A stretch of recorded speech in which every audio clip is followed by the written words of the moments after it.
तो चलिए बच्चों, ये टॉपिक चल रहा था। तो चलिए बच्चों, हम लोगों का जो टॉपिक है आज का, हम लोगों ने अब तक जो पॉइंट्स पढ़े थे वो क्या पढ़े थे? डिटर्मिनेंट के बारे में सारी बातें पढ़ी थी कि डिमांड को इन्फ्लुएंस करने वाले कई सारे डिटर्मिनेंट हैं, कई सारे फैक्टर्स हैं जो उसको इन्फ्लुएंस करते हैं। ठीक है, उसमें कई सारे अपन ने उसके फैक्टर्स पढ़े। Price, price of a given commodity, price of related commodity, ठीक है, income of the consumer, taste and preference, expectation. तो है क्या बच्चों, अब इसको एक एक करके अपन को ये सब बातों को और डिटेल में पढ़ना है। अब देखो, फिर से एक बार मैं हेडिंग डाल रहा हूँ और अब आपको ये सारी चीज़ें डिटेल में आपको एक्सप्लेनेशन दूंगा। तो अब आप एक बार वापस से अपने ये सारी हेडिंग डाल दीजिए। Factors, factors affecting demand, factors affecting demand. तो देखिए बच्चों, फैक्टर्स अफेक्टिंग डिमांड जो है, जैसा कि अपन ने अभी बात पढ़ी कि डिमांड को इन्फ्लुएंस करने वाले कौन कौन से फैक्टर हैं। तो उन फैक्टर्स को बेसिकली दो पार्ट में डिवाइड किया गया है। एक तो price of a given commodity, price of a given commodity, जो कमोडिटी मतलब जो प्रोडक्ट आप परचेज करने जा रहे हो उसको हम कमोडिटी कहते हैं। तो price of a given commodity हो गया। और दूसरा, दूसरा कौन सा फैक्टर है बच्चों? दूसरे को हमने कैटेगरी जो बनाई है वो अदर फैक्टर्स में बनाई है। अदर फैक्टर्स, नाम ही अदर फैक्टर कर दिया। इन अदर फैक्टर्स के अंदर वो सारे फैक्टर्स आ जाएंगे जो आपने कल पढ़े। देखो फिर से मैं आपको बताता हूँ, price of a given commodity को तो अपन ने एक कैटेगरी बना दिया, और बाकी के जितने भी फैक्टर्स हैं, प्राइस ऑफ रिलेटेड गुड्स हो गया, इनकम ऑफ द कंज्यूमर हो गया, टेस्ट एंड प्रेफरेंस हो गया, एक्सपेक्टेशन हो गया, और उसके अलावा भी आपने यहाँ पर पढ़े थे नीचे, size and composition of population हो गया, season, weather, distribution of wealth. इन सभी को हमने अदर फैक्टर्स की कैटेगरी के अंदर लिया है, और प्राइस को हमने, price of a given commodity को हमने एक अलग कैटेगरी बनाई है। ऐसा क्यों? ऐसा इसलिए बच्चों क्योंकि जो price of a given commodity है वो अपने आप में सबसे बड़ा और मेजर फैक्टर है जो आपकी डिमांड को इन्फ्लुएंस करता है। अब आप बोलोगे सर कैसे? तो देखो बच्चों, पहले तो मैं आपको एक बार इसको शॉर्ट समरी में एक्सप्लेन कर देता हूँ, फिर इसके बारे में मैं आपको लिखवा भी दूंगा तो आपको और क्लैरिटी आ जाएगी। होता क्या है बच्चों, अगर देखो मान के चलिए आप है ये, ठीक है, आप अगर किसी भी प्रोडक्ट को खरीदने जाएंगे, मान के चलिए आप मार्केट गए टी शर्ट्स खरीदने, टी शर्ट खरीदी आपने, मान के चलिए 1200 रुपीज़ की एक टी शर्ट है। तो आपको लगने लगा कि 1200 रुपीज़ है या ये तो महंगी है, एक काम करते हैं एक ही टी शर्ट खरीद के आ जाते हैं अभी तो। और यही अगर आपको बोले कि 300 की टी शर्ट है, ऑफ चल रहा है इसके ऊपर, तो आप क्या सोचोगे? एक काम करते हैं, कहाँ 1200 की टी शर्ट मिलती है, कहाँ ये 300 की टी शर्ट मिल रही है, एक काम करते हैं 3 ले लेते हैं। तो आप वहीं पे 3 टी शर्ट ले आओगे, मे बी पॉसिबल 4 ले आओ, या हो सकता है उससे भी ज़्यादा ले आओ। तो आपने क्या चीज़ देखी? जहां प्राइस ज़्यादा थी, आपने अपना जो भी आप कमोडिटी, जो भी अपना प्रोडक्ट आप खरीदने जा रहे हैं, आपने उसको एक कम खरीदा, एक ही लिया यहां पर। और जहां पर प्राइस कम हुई वहां पर आपने अपनी क्वांटिटी को बढ़ा दिया। तो हमने क्या चीज़ देखी कि प्राइस, प्राइस कहीं ना कहीं क्वांटिटी, जो भी आप डिमांड करते हो, जो भी आप अपनी क्वांटिटी को डिमांड कर रहे हो, उसको इन्फ्लुएंस डालता है। कैसे? प्राइसेस अगर बढ़ रही है, ज़्यादा है प्राइसेस, तो आप अपनी क्वांटिटी को कम करते हो, और प्राइसेस अगर कम है तो आप अपनी क्वांटिटी को ज़्यादा कर देते हो। तो देखो, ये जो रिलेशनशिप होता है ना ऐसा, जहाँ पर प्राइस बढ़ जाए और आपकी क्वांटिटी डिमांड कम हो जाए, उल्टा उल्टा एरो हो गया ना, ये देखो दोनों एरो उल्टे हो गए। और जहाँ प्राइसेस कम हो गई वहाँ क्वांटिटी डिमांड जब बढ़ रही है, तो ऐसे रिलेशनशिप को बच्चों क्या कहते हैं? Inverse relationship. Inverse relationship. तो कल को मान लो अगर आपका ऐसा क्वेश्चन आता है कि प्राइस का डिमांड से क्या रिलेशनशिप है, कैसे प्राइसेस अफेक्ट करता है आपकी डिमांड को, तो आप क्या आंसर दोगे कि जब प्राइसेस बढ़ती हैं, जब प्राइसेस बढ़ती हैं तो डिमांड कम हो जाती है, और जब प्राइसेस घटती है तो डिमांड बढ़ जाती है। इसको आप चाहो तो एक शेड्यूल से भी बना सकते हो। शेड्यूल किसे कहते हैं? शेड्यूल होता है जो आप डेटा बताते हो ना, डेटा, उसको शेड्यूल कहते हैं। जैसे प्राइसेस है, प्राइस ऑफ मोमोज, ठीक है, और यहां लिखोगे आप क्वांटिटी ऑफ मोमोज।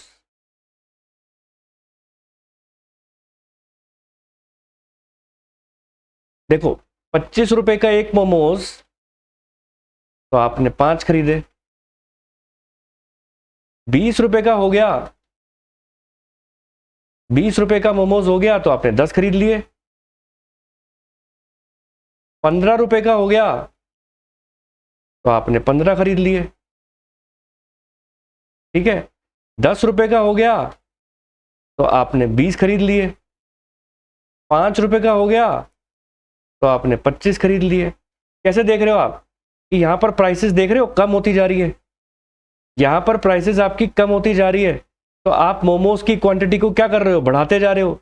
यहां मोमोज की क्वांटिटी इंक्रीज हो गई, यहां देख रहे हो मोमोज की क्वांटिटीज और इंक्रीज हो गई, और इंक्रीज हो गई, और इंक्रीज हो गई। तो हमने क्या चीज देखी कि जैसे जैसे हमारी प्राइसेस कम हुई वैसे वैसे हमारी क्वांटिटीज ऑफ कमोडिटी, वो कोई सी भी हो सकती है, मैंने यहाँ पर मोमोज का एग्जांपल लेते हुए चला हूँ, वैसे वैसे आप अपनी क्वांटिटीज ऑफ कमोडिटी बढ़ाते चले जाते हो।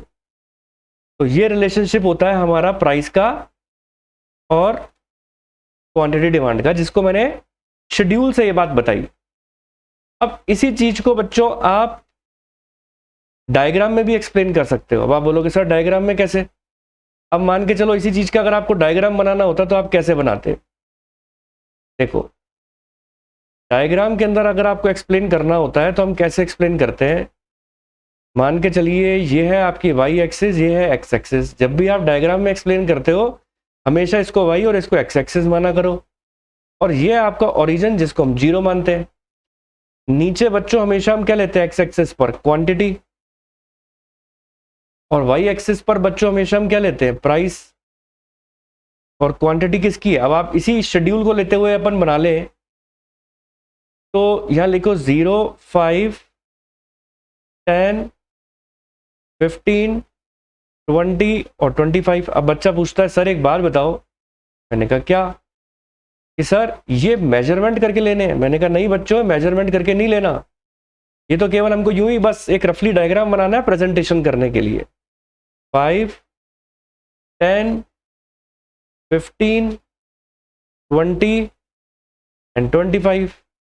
तो क्या चीज देखी बच्चों आपने कि जब आपकी प्राइस 25 है तो आप क्या कर रहे हो, 5 की क्वांटिटी खरीद रहे हो, यानी प्राइस 25, तो क्वांटिटी कितनी है, क्वांटिटी कितनी आ रही है हमारी, क्वांटिटी आ रही है हमारी 5 की।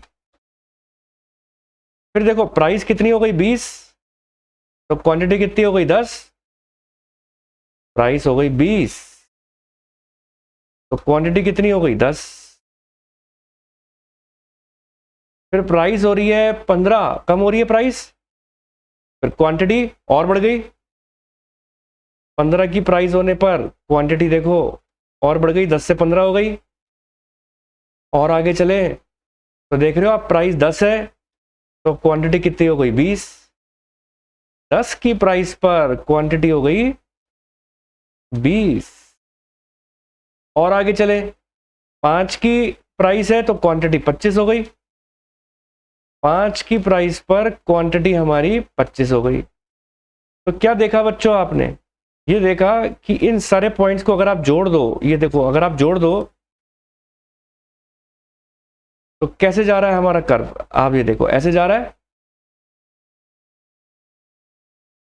डिमांड कर्व ऐसे जा रहा है आपका, तो डीडी डिमांड कर्व नाम दे दो। और ये हमेशा क्या होता है, ये इसकी प्रॉपर्टी है कि demand curve always downward sloping. अब आप बोलोगे सर ये डाउनवर्ड स्लोपिंग क्या चीज होती है? देखो बच्चों, कर्व के भी कई तरीके के शेप्स होते हैं, ठीक है। देखो अगर कर्व आपका ऐसे जा रहा है तो इसको हम क्या बोलते हैं, अपवर्ड स्लोपिंग, ठीक है बच्चों। और अगर कर्व आपका ऐसे जा रहा है तो आप इसको क्या बोलते हो, डाउनवर्ड स्लोपिंग, ठीक है बच्चों। ये है कर्व के शेप्स। तो हमारा डिमांड कर्व हमेशा क्या होता है, डाउनवर्ड स्लोपिंग होता है। तो अब तक हमने क्या बात देखी, तो बच्चों अब तक हमने देखो क्या बात देखी इसके अंदर, अब तक हमने देखा इसके अंदर, तो बच्चों हमने देखो क्या चीज देखी, एक बार मैं आपको पूरा रिवाइज करवा देता हूं। ये हमने देखा फैक्टर्स अफेक्टिंग डिमांड के अंदर प्राइस ऑफ अ कमोडिटी है और अदर फैक्टर्स है, दो कैटेगरी में डिवाइड कर रखा है। और हमने देखा है कि जो प्राइस नाम का फैक्टर है वो सबसे मेजर फैक्टर है जो आपके डिमांड को सबसे ज्यादा असर डालता है, ठीक है बच्चों।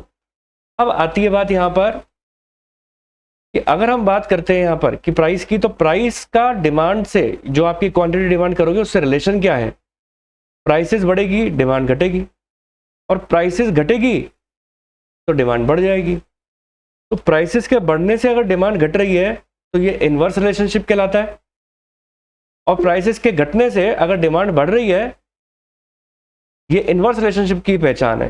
तो अब मैंने इसके अंदर बच्चों देखो क्या बात बताई आगे, कि जैसा कि प्राइस बढ़ रही है डिमांड घट रही है, प्राइस घट रही है डिमांड बढ़ रही है, तो ऐसे रिलेशनशिप को हम क्या बोलते हैं कि एक के बढ़ने से जब दूसरा घटे तो उसको हम बोलते हैं इनवर्स रिलेशनशिप। अब इसी बात को मैंने शेड्यूल में आपको एक्सप्लेन किया। आपने देखा कि प्राइस जब 25 रुपए थी, क्या चीज देखी आपने कि जब प्राइस 25 रुपए है तो हम अगर मोमोज की क्वांटिटी खरीद रहे हैं तो हमने कितनी खरीदी, 5, और यही अगर प्राइसेस कम होती गई तो हमने क्वांटिटी को बढ़ाते गए।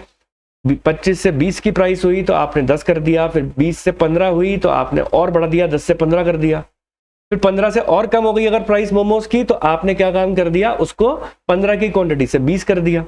तो हमने यही ऑब्जर्व किया कि जैसे जैसे हमारी प्राइसेस कम होती चली जाती है, हमारी क्वांटिटी ऑफ अ कमोडिटी भी बढ़ती चली जाती है।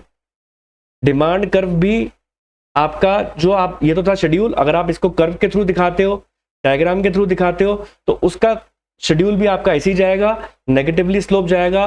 किसी भी चीज का कर्व नेगेटिवली स्लोप तब जाता है जब इनवर्स रिलेशनशिप हो, यानी एक के बढ़ने से दूसरा घटे। अब आप बोलोगे सर कैसे, मैंने कहा जैसे देखो, प्राइसेस के घटने से क्वांटिटी बढ़ रही है, क्या बोला मैंने, एक चीज घटे और दूसरी बढ़े, प्राइसेस के घटने से क्वांटिटी बढ़ रही है, प्राइसेस और घट रही है तो क्वांटिटी और बढ़ रही है, that is the inverse relationship. और जब भी इनवर्स रिलेशनशिप होगा आपका डायग्राम हमेशा नेगेटिवली स्लोप्ड ही आएगा। तो अब आपके मन में एक विचार उठेगा कि सर बात तो ठीक कही आपने और हमको आपकी बात भी पूरी समझ में आ गई, सर इसको एक बार आप प्रॉपर तरीके से पूरा लिखवा भी दो ताकि हमारे नोट्स भी प्रॉपर हो जाए। मैंने कहा बिल्कुल बच्चों, आपने मेरे मुंह की बात छीनी है और मैं आपको ये चीज प्रॉपर तरीके से एक एक पॉइंट लिखवाऊंगा, चिंता की कोई बात नहीं है। चलिए बच्चों, अब हम लिखेंगे इसके आगे प्राइस ऑफ कमोडिटी के ऊपर पूरा प्रॉपर तरीके से कि हमने क्या चीजें लिखी अभी तक, क्या चीज समझी। तो आप लोग हेडिंग डालें। फैक्टर पहला था हमारा price of given commodity, price of given commodity, ठीक है। तो अब हम लिखेंगे इसको, इसके बारे में लिखना चालू करते हैं। लिखो, it is the most important, it is the most important factor, it is the most important factor affecting demand of a given commodity, affecting demand of a given commodity,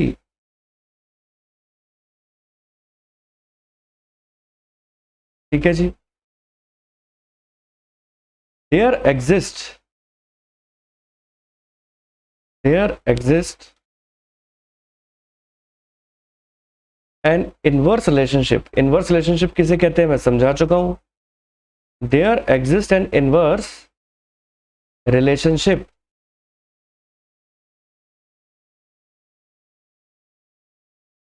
between price and quantity, between price and quantity। ठीक है जी, price and quantity demanded. आगे लिखे, it means, inverse relationship का मतलब क्या होता है? It means price increases, it means price increases, quantity demanded falls, quantity demanded falls। देखिए बच्चों, अब इसको अपन को हाईलाइट करने की जरूरत है, price increases quantity demanded falls. तो जब आप अपने एक्सप्लेनेशन देकर आते हो एग्जाम के अंदर, तब भी हमको ऐसी चीजों को हाईलाइट कर देना चाहिए। कई बच्चे कहते हैं सर, मुझको क्या कहते हैं सर, हम सब कुछ लिख कर आते हैं सर, फिर भी टीचर हमें full out of full marks क्यों नहीं देता? बच्चों, थ्योरी को लिखने के भी कुछ तरीके होते हैं, कुछ प्रेजेंटेशन के वे होते हैं। हालांकि इसके ऊपर मैं एक अलग से वीडियो बनाने वाला हूं जो यूट्यूब पे है, आएगा आपका, कि किस तरीके से इकोनॉमिक्स में 100 आउट ऑफ 100 स्कोर करें। तो उसके कुछ टिप्स एंड ट्रिक्स मैं देने वाला हूं। तो उसमें से एक ट्रिक आपका ये भी है कि जब भी आपको लगने लगे कि ये हमारे लिए इंपॉर्टेंट पॉइंट है, तो आप उसको हाईलाइट जरूर करके आए, क्योंकि कोई भी हम पैराग्राफ लिखते हैं उसके अंदर से कुछ इंपॉर्टेंट पॉइंट्स होते हैं जो टीचर आपके वही इंपॉर्टेंट पॉइंट्स पढ़ेगा जो आपने हाईलाइट कर रखे हैं। तो इसमें क्या चीज बताई? Price increases, quantity demanded falls. आगे देखें, price increases, quantity demanded falls due to decrease in the satisfaction,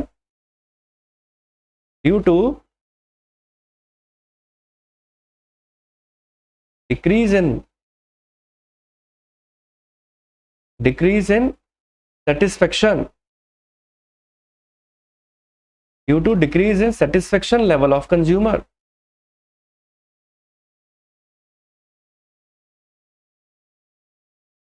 ठीक है, अब लिखे फॉर एग्जाम्पल लिखे यहां पर, if price of a given commodity, if price of given commodity से T,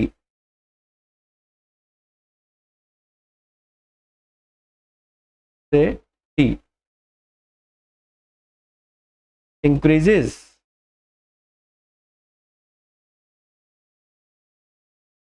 its quantity demanded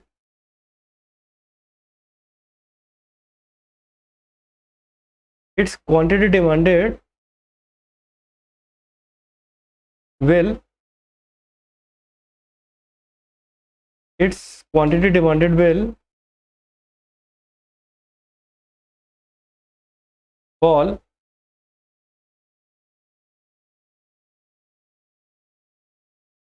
as satisfaction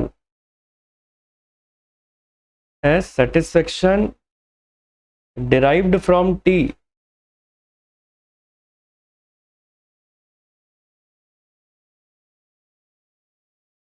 will fall due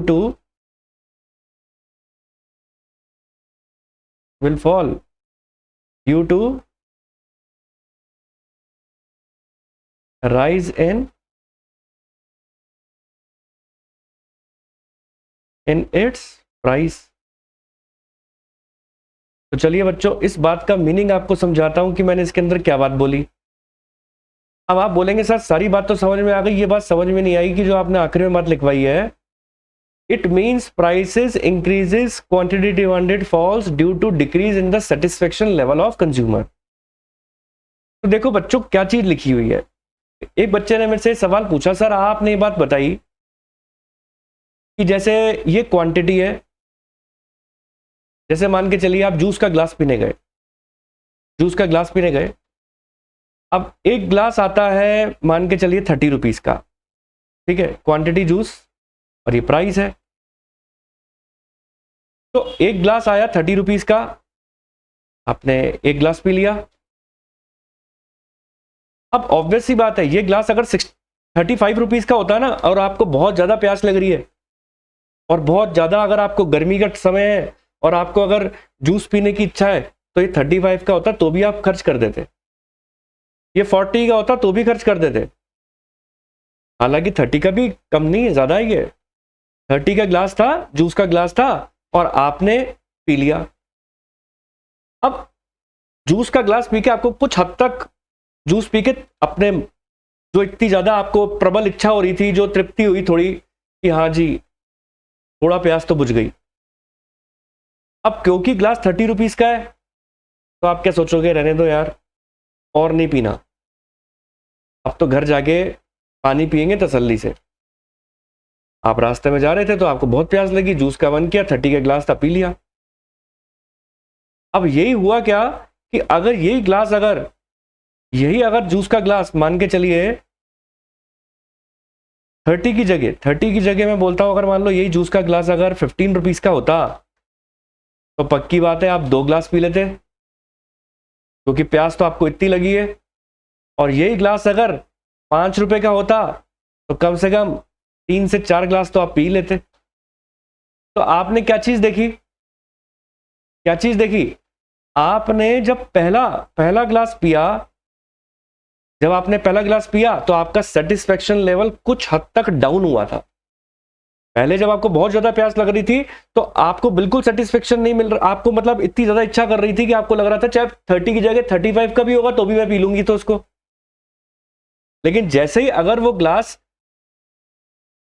next glass पीने की कब इच्छा करेगी, जब वो सस्ता हो जाएगा, और सस्ता नहीं होगा तो आप नहीं पियोगे। क्यों, ऐसा क्यों हुआ? क्योंकि कहीं ना कहीं आपका सेटिस्फेक्शन लेवल उस ग्लास के लिए कम हो गया था। क्योंकि जैसे ही आपने 1 ग्लास ऑफ जूस ले लिया, आपका सेटिस्फेक्शन लेवल कम हो गया, अब आपको उसकी और पीने की इच्छा नहीं है। क्यों नहीं है? क्योंकि आप कहते हो अगर ये सस्ता होगा तो मैं तभी लूंगी, नहीं तो नहीं लूंगी। तो बेटे ये ह्यूमन टेंडेंसी होती है कि हम किसी भी चीज को जब एक बार यूज कर लेते हैं तो हमारे मन में उसके प्रति उसको यूज करने की इच्छा कम हो जाती है।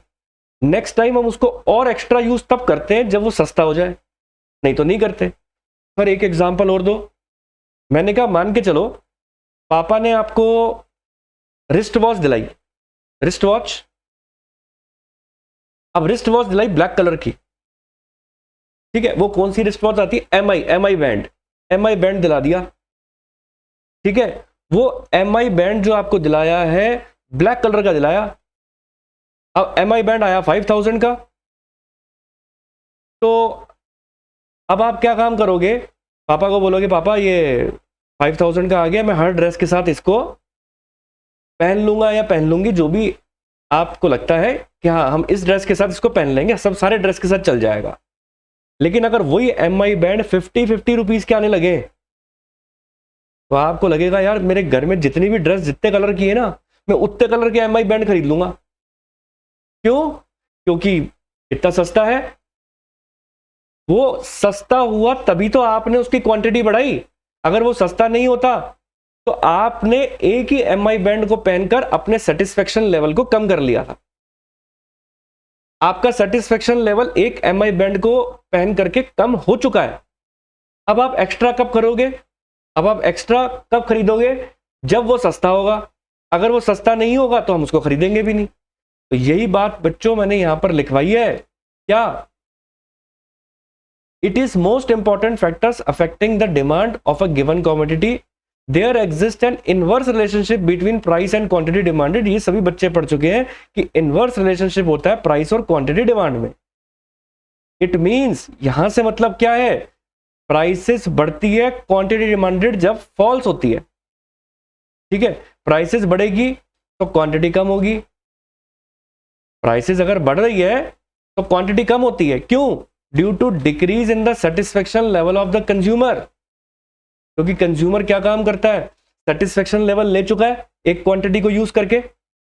अब वो एक्स्ट्रा क्वांटिटी तो बेटा तभी लेगा ना जब वो सस्ता होगा, नहीं होगा तो वो नहीं लेगा। यानी प्राइसेस के फॉल होने से ही वो क्वांटिटी अपनी इंक्रीज करेगा। प्राइसेस फॉल नहीं होगी तो क्वांटिटी इंक्रीज करने वाला भी नहीं है। तो इस बात का मतलब बच्चों यही है एग्जाम्पल में भी मैंने देखो यही बात लिखवाई है, if price of a given commodity say T increases its quantity demanded will fall as satisfaction derived from T will fall due to rise in its price. अगर प्राइसेस बढ़ गई तो सेटिस्फेक्शन लेवल कम हो जाएगा आपका, और आपका सेटिस्फेक्शन लेवल अगर एक बार कम हो गया तो आप उसको तभी यूज करोगे जब उसकी प्राइसेस कम हो जाएगी, नहीं तो आप उसको यूज नहीं करने वाले। यही टेंडेंसी चलती है, इसीलिए कहा जाता है as the prices falls quantity increases, as the prices increases quantity falls. तो ये कंसेप्ट पर हमारा चलना है। हालांकि आगे जाके मैंने आपको लेटर ऑन डिस्कस करूंगा आपसे मैं लॉ ऑफ डिमांड, तो आगे जाके जो आपका पॉइंट आने वाला है, जो एक कंसेप्ट आपका आने वाला है लॉ ऑफ डिमांड, वो लॉ ऑफ डिमांड भी आपको यही बात बोलता है कि प्राइस का क्वांटिटी डिमांड से जो रिलेशनशिप है that is the law of demand. हालांकि इसकी चर्चा अपन को आगे जाके करनी है। तो ये था बच्चों सारा पॉइंट आपका प्राइस ऑफ रिलेटेड कमोडिटी से लिंकअप सारी बातें। तो उम्मीद करता हूं ये सारी बातें आपको अच्छी तरीके से अब तक के पॉइंट समझ में आ गए होंगे। तो चलिए बेटे अब देखते हैं अपन इसका अगला टॉपिक। ये बात अपन ने तो पढ़ ली कि price of a given commodity की फैक्टर्स के अंदर हमने क्या देखा, जो हमारे कमोडिटी की जो प्राइस है, यानी बेसिकली ये सबसे मेजर हमने फैक्टर देखा जो हमारे प्राइसेस को, जो हमारे डिमांड को इन्फ्लुएंस करता है। अब देखो जो हम दूसरा टॉपिक पढ़ने जा रहे हैं इसके अंदर जो दूसरा अदर फैक्टर्स के जो टॉपिक स्टार्ट हो रहे हैं, अदर फैक्टर्स के अंदर जो पहला फैक्टर हम पढ़ने जा रहे हैं, दूसरी कैटेगरी स्टार्ट हो गई अदर फैक्टर्स की। तो उसके अंदर पहला जो आपका जो फैक्टर आता है वो क्या आता है, price of related goods. Price of related goods. अब देखिए बच्चों, प्राइस ऑफ रिलेटेड गुड्स भी इन्फ्लुएंस करते हैं आपके डिमांड को। अब देखिए इसको समझाने से पहले, इसके बारे में लिखवाने से पहले मैं क्या काम करने वाला हूं, आपको सारी चीजें एक्सप्लेनेशन दे दूंगा। पहले मैं पूरा पॉइंट समझा दूंगा, उसके बाद इसके बारे में अपन लिखेंगे। पहले समझो कि है क्या। तो देखो बच्चों, रिलेटेड गुड्स के अंदर दो बातें आते हैं, दो चीजें मानते हैं रिलेटेड गुड्स के अंदर। एक तो होता है सब्स्टिट्यूट गुड्स, और एक होते हैं कॉम्प्लीमेंट्री गुड्स। चाहे सब्स्टिट्यूट गुड्स हो चाहे कॉम्प्लीमेंट्री गुड्स हो, दोनों ही आपके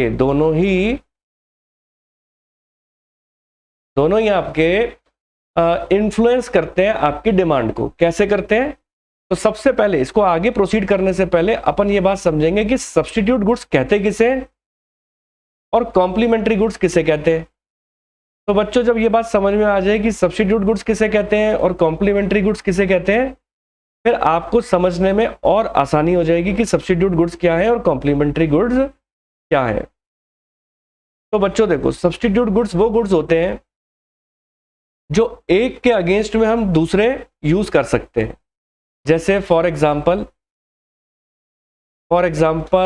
टी एंड कॉफी। अगर टी महंगी हो गई तो टी का सब्स्टिट्यूट क्या है, कॉफी। आप कॉफी यूज कर लोगे, ठीक है। एक चीज महंगी हो गई तो उसके अगेंस्ट में जब हम दूसरी चीज यूज कर सकते हैं तो उसे हम सब्स्टिट्यूट गुड्स कहते हैं। अब आप बोलोगे सर और मैंने बोला जैसे पहला टी एंड कॉफी हो गया, दूसरा जैसे कि कोक एंड पेप्सी। सर और बच्चों जैसे पेन एंड पेंसिल। सर और एग्जाम्पल दो। मैंने कहा जैसे सीडी एंड डीवीडी। सर और एग्जाम्पल दो। मैंने कहा जैसे ink pen ball pen, ink pen and ball pen. ठीक है सर और बताओ। मैंने कहा जैसे राइस एंड व्हीट। सर और बताओ। अब और तुम्हारा होमवर्क, तुम खुद सोचना। ठीक है सर अब आपकी बात समझ में आई। जो एक के अगेंस्ट में हम, एक अगर महंगा हो गया उसके अगेंस्ट में हम दूसरा जब यूज कर सके तो उसे हम सब्स्टिट्यूट कहते हैं। सर कॉम्प्लीमेंट्री किसे कहते हैं, कॉम्प्लीमेंट्री गुड्स। बच्चों कॉम्प्लीमेंट्री गुड्स वो गुड्स होते हैं जो एक के बगैर दूसरे का काम ना चल सके, ठीक है, वो कॉम्प्लीमेंट्री गुड्स होते हैं। जैसे यहां पर हम क्या कह सकते हैं, टी नहीं तो कॉफी सही, कोक नहीं तो पेप्सी सही, लेकिन यहां ऐसे नहीं कह सकते। जैसे पहला एग्जांपल है पेन एंड रिफिल। क्या पेन के रिफिल के बगैर क्या कोई पेन के कोई महत्व है? आंसर है नहीं। तो रिफिल नहीं तो पेन भी नहीं, और पेन नहीं तो रिफिल भी नहीं। तो ये एग्जांपल्स हैं हमारे कॉम्प्लीमेंट्री गुड्स के। अब सर और एग्जांपल दो। जैसे मैंने कहा मोबाइल एंड रिचार्ज, जो उसका रिचार्ज करते हो मोबाइल का, तो रिचार्ज के बगैर क्या मोबाइल की कोई अहमियत है? नहीं। तो रिचार्ज नहीं तो मोबाइल बेकार, मोबाइल है रिचार्ज नहीं है तो अब बेकार है वो। रिचार्ज अगर है मोबाइल नहीं, अब रिचार्ज कैसे होगा बिना मोबाइल के? तो इसीलिए ये सब चीजें इंपॉर्टेंट है, ठीक है। तो आगे बताओ। तो मैंने कहा आगे बच्चों पॉइंट नंबर 3 और एग्जांपल। मैंने कहा जैसे कार एंड पेट्रोल, क्या पेट्रोल के बगैर कार का कोई महत्व है? आंसर है नहीं। क्या कार के बगैर पेट्रोल बेकार, पेट्रोल के बगैर कार बेकार? सर और एग्जांपल दो। मैंने कहा जैसे 4th number brick and cement. क्या सीमेंट, हम ब्रिक के बगैर सीमेंट से ही खाली बिल्डिंग बना सकते हैं? आंसर है नहीं। यानी ब्रिक नहीं तो सीमेंट बेकार, सीमेंट नहीं तो ब्रिक बेकार। तो ये सारे गुड्स आपके बच्चों क्या होते हैं? कॉम्प्लीमेंट्री गुड्स होते हैं।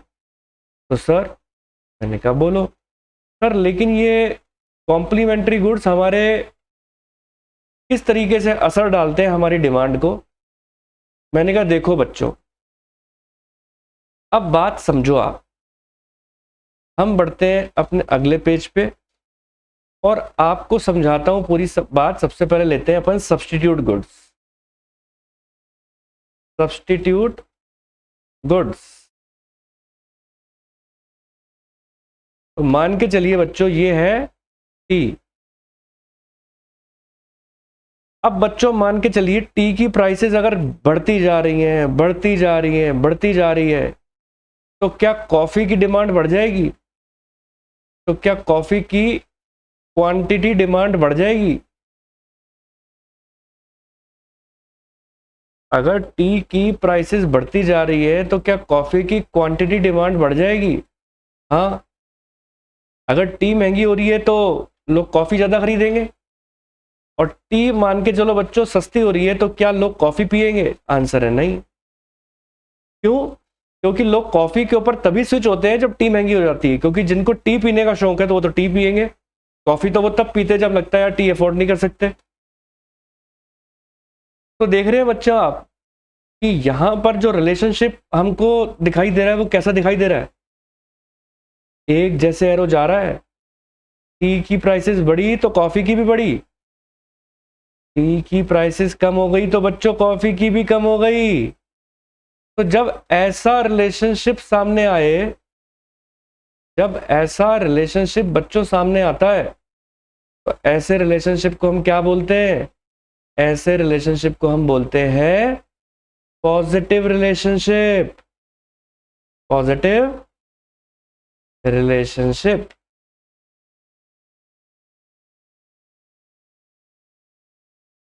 अब आती है बच्चों बात कॉम्प्लीमेंट्री गुड्स की। अब आती है बच्चों बात कॉम्प्लीमेंट्री गुड्स की। अब कॉम्प्लीमेंट्री गुड्स का अपन एग्जांपल लेते हुए चले कार का और पेट्रोल का। मान के चलो बच्चों पेट्रोल है और ये कार है। अब पेट्रोल की प्राइसेस बढ़ती जा रही है और हो भी यही रहा है। आप देख लो, लाइव एग्जांपल है। पेट्रोल की प्राइसेस बढ़ती जा रही है, बढ़ती जा रही है, बढ़ती जा रही है। अगर पेट्रोल की प्राइसेस बढ़ती जा रही हैं तो क्या कार लोग ज्यादा खरीदेंगे? आंसर है नहीं। लोग कार की डिमांड कम कर देंगे। लोग सोचेंगे यार पैदल ही चले जाओ, स्कूटर ही खरीद लेते हैं, बैटरी अपनी बैटरी स्कूटर खरीद लेते हैं। तो लोग कार की डिमांड कम कर देंगे। लोग सोचेंगे पेट्रोल इतना महंगा है, क्या जरूरत है कार खरीदने की। लेकिन अगर पेट्रोल सस्ता हो जाए,